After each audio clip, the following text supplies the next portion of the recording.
பொதுவாக இலத்திரனியல் வாகனங்களை பற்றி, அதாவது நாங்கள் சொல்லுகின்ற இவி வெஹிக்கிள் பற்றி எங்களுக்கு சொல்லப்படுகின்ற ஒரு முக்கியமான விஷயம், நீங்கள் இலத்திரனியல் வாகனங்களை பயன்படுத்தினால் பெட்ரோல் செலவு மிச்சமாகும். அடுத்தது, இந்த வாகனங்கள் சுற்றுச்சூழலுக்கு மிகவும் நேயம் மிக்கவை, சுற்றுச்சூழலுக்கு மிகவும் பாதுகாப்பானவை. அப்படி என்று இதுவரை காலமும் எங்களுடைய பொது புத்திக்கு இப்படித்தான் சொல்லித்தரப்பட்டிருக்கின்றது. ஆனால் இலங்கையை பொறுத்தவரையில் இது மிக மிக ஒரு ஆபத்தான அல்லது மிக மிக ஒரு தவறான கருத்தாகும்.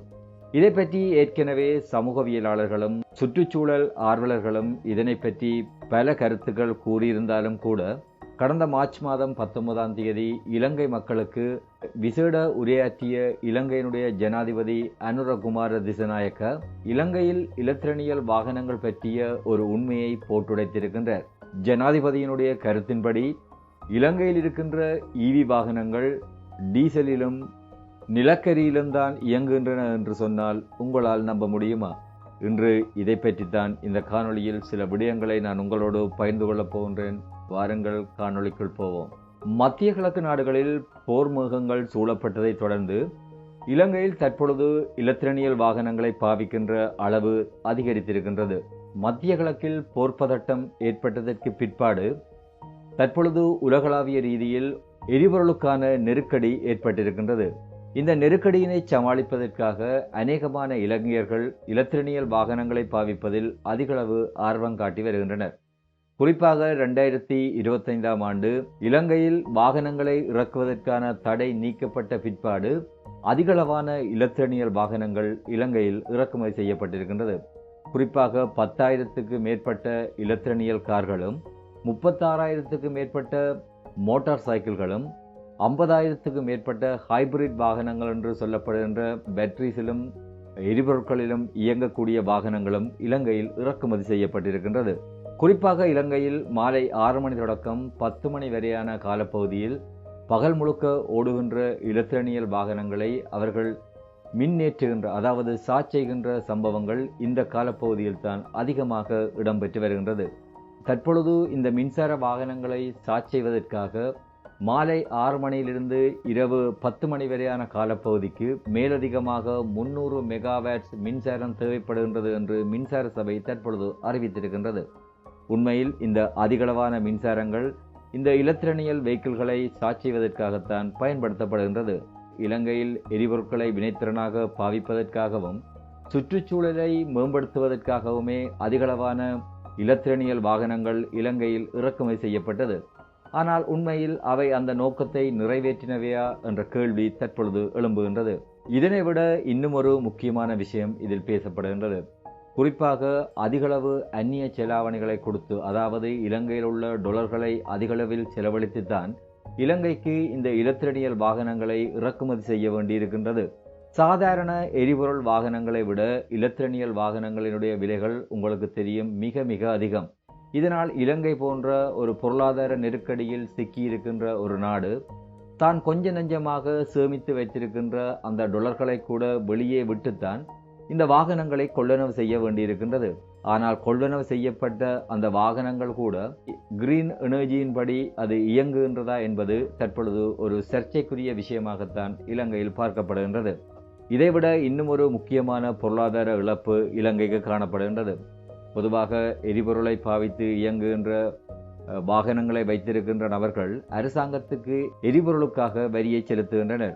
உதாரணமாக, எரிபொருள் மூலம் இயங்குகின்ற ஒரு காரை வைத்திருக்கின்ற நபர் 1 லிட்டர் எரிபொருளை பயன்படுத்துகின்ற பொழுது 118 ரூபாவினை அரசாங்கத்துக்கு வரியாக செலுத்துகின்றனர். ஆனால் இலத்திரனியல் வாகனங்களை வைத்திருக்கின்ற நபர்கள் இந்த வரியை கூட அரசாங்கத்துக்கு செலுத்துவதில்லை. இது உண்மையில் அரச வருமானத்திற்கு ஒரு பெரிய இழப்பாகத்தான் பார்க்கப்படுகின்றது.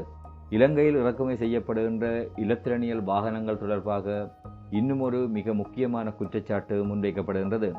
இலங்கையில் இறக்குமதி செய்யப்படுகின்ற இலத்திரனியல் வாகனங்களுக்கு திடீரென்று ஒரு தீ விபத்து ஏற்பட்டால் அவற்றினை எவ்வாறு அணைப்பது என்பது இன்று வரை சர்ச்சையாக இருக்கின்றது. இலங்கையில் இருக்கின்ற தீயணைப்பு படைகளிடம் இவி வெஹிக்கிள்களை, அதாவது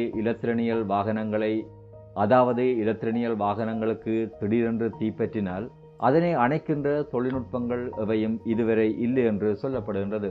பொதுவாக இலத்திரனியல் வாகனங்களில் பயன்படுத்தப்படுகின்ற லிதியத்தின் மூலம் இயங்குகின்ற பேட்டரிஸ் திடீரென்று நெருப்பு பற்றி எரிகின்ற பொழுது அதிலிருந்து வெளிவருகின்ற வாயு மிக மிக நச்சான வாயு என்று சொல்லப்படுகின்றது. இதைவிட இதிலிருந்து வெளியே வருகின்ற வெப்பமும் மிகவும் அதிகமானது. இவ்வாறான ஒரு சூழ்நிலையில் இலங்கையில் தற்பொழுது இருக்கின்ற தொழில்நுட்பங்களை பாவித்து இந்த வாகனங்களுக்கு ஏற்படுகின்ற விபத்துக்களை தவிர்க்க முடியாது என்று சொல்லப்படுகின்றது. இலத்திரனியல் வாகனங்கள் தீப்பற்றுகின்ற பொழுது ஃபயர் பிளாங்கெட் என்று சொல்லப்படுகின்ற ஒரு போர்வையால் அவற்றினை போர்த்தி தீயணைக்கின்ற நடைமுறைதான் உலகம் முழுக்க காணப்படுகின்றது. ஆனால் இலங்கையில் அவ்வாறான எந்த தொழில்நுட்பங்களும் இதுவரையில் அறிமுகப்படுத்தப்படவில்லை. எதிர்காலத்தில் இவ்வாறான ஒரு விபத்துக்கள் நடக்கின்ற பொழுது அதை எவ்வாறு கையாளுகிறது என்பது தீயணைப்பு படையினருக்கு பெரும் சவாலாக இருக்கின்றது.